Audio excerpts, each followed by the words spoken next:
નમસ્કાર, ખબર વડાલી. સૌપ્રથમ અસર અમારી વડાલી તાલુકાના થેરાસના ગામે બાપા સીતારામ મઢુલી ખાતે આજે વડાલી તાલુકાના પશુપાલકો, દૂધ મંડળીના આગેવાનો અને આસપાસના ગામોના પશુપાલકોની હાજરીમાં સાબર ડેરીના ડિરેક્ટર પદની ચૂંટણીમાં ભવ્યથી ભવ્ય વિજયી થયેલ પટેલ જસુભાઈનું સ્વાગત સાથે સન્માન કરવામાં આવ્યું હતું. ત્યારે આજના ખાસ દિવસે ચૂંટણી જીત્યા પછી પ્રથમ વખત જસુભાઈ પટેલ વડાલી તાલુકાની પાવન ધરતી પર અને એ પણ થેરાસના ગામની બાપા સીતારામ મઢુલી ખાતે આવતા પશુપાલકો, અગ્રણીઓ, કેટલાક ચેરમેનો અને ખાસ કરીને યુવા પશુપાલકો સાબર ડેરીના નવનિયુક્ત ડિરેક્ટર જસુભાઈ પટેલનો ફૂલહાર શાલથી સ્વાગત સાથે સન્માન કર્યું હતું.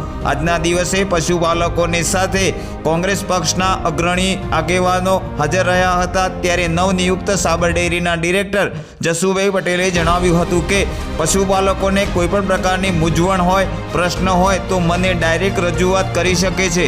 હું હંમેશા પશુપાલકોના હિતમાં કાર્ય કરીશ.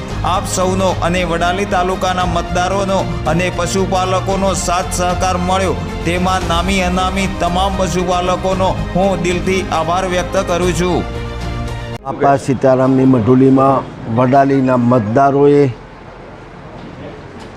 સન્માનના નામે અહીંયા જ્યારે બધા મળ્યા છે ત્યારે સન્માન નહીં પણ હું આભાર માટે અહીંયા આવ્યો છું કે જે મતદારોએ હિંમત, નાત, જાત, પક્ષ, ધર્મ બધું બોલીને મારી સાથે ઊભા રહ્યા, મત આપ્યા અને મને વિજયી બનાવ્યો. એનો આભાર માનવા હું અહીંયા આવ્યો છું. એમને એટલી ખાતરી આપું કે સાબર ડેરીમાં દૂધ ઉત્પાદકોના હિતની વાત આવે ત્યારે ક્યારેય હું નબળો નહીં પડું. અને પૂરા વિશ્વાસ સાથે કહું છું કે આ દૂધ ઉત્પાદકોનું એક રૂપિયાનું પણ નુકસાન નહીં થાય એ ખાતરી આપીને જઉં છું. બાપા સીતારામની મઢુલીમાં એમના આગળ હું કહું છું એક રૂપિયાનું પણ નુકસાન થાય તો એ મતદારો, એ દૂધ ઉત્પાદકો માટે હંમેશા લડતો રહીશ અને ભગવાન એમાં મને સહાય કરે, શક્તિ આપે એ પ્રાર્થના. મેન્ડેટની સામે ચૂંટણી જીતવું કેટલું અશક્ય? મેન્ડેટ સામે જીતવું એ અશક્ય સહજ નહીં, ક્યારેય અશક્ય નથી. આખરે લોકશાહીને જીવંત રાખવા માટે ક્યારેક ક્યારેક આવું બનતું હોય છે કે મેન્ડેટ, આ ભારતીય જનતા પાર્ટીને મોટા ભાઈને આ બધું ચાલતું હોય છે. પણ આ સૃષ્ટિ એવી છે કે ક્યારેય બી ખોઈ નાખતી નથી, ક્યારેય બી ખોવાતું નથી. 4 વર્ષ દુકાળ પડી જાય તો 5મા વર્ષે ઘાસ ઉગે. એટલે વસુંધરા વોજિયન નથી. એ ભગવાને મને શક્તિ આપી કે આ જે લોકો કરી રહ્યા છે હિટલરના શાસકો, એમના ભાગ અને એમના વંશજો, એમને તોડવા માટે મને ભગવાને શક્તિ અને વિચાર આપ્યો અને પ્રજા સમક્ષ, મતદારો સમક્ષ મૂક્યો છે. એવું ક્યારેય બનવાનું નથી અને એ એમના હિતો માટે એમણે જે વિચાર કર્યો એ ખરેખર પ્રશંસનીય છે. આવનારા દિવસોમાં 16 ઝોનમાં ચૂંટણી કરીને એમના પ્રતિનિધિ આવવાના છે. એ રસ્તો આપણે મોકળો કરી. આપની જીતનું મુખ્ય કોઈ કારણ? મારી જીતનું મુખ્ય કારણ એ કે હું હંમેશા ગ્રાઉન્ડ ઉપર રહેવાવાળો માણસ છું. ગ્રાઉન્ડ ઉપર એટલે માલપુરમાં મારી બેઠક, હું માલપુર વિસ્તારનો ધારાસભ્ય છું.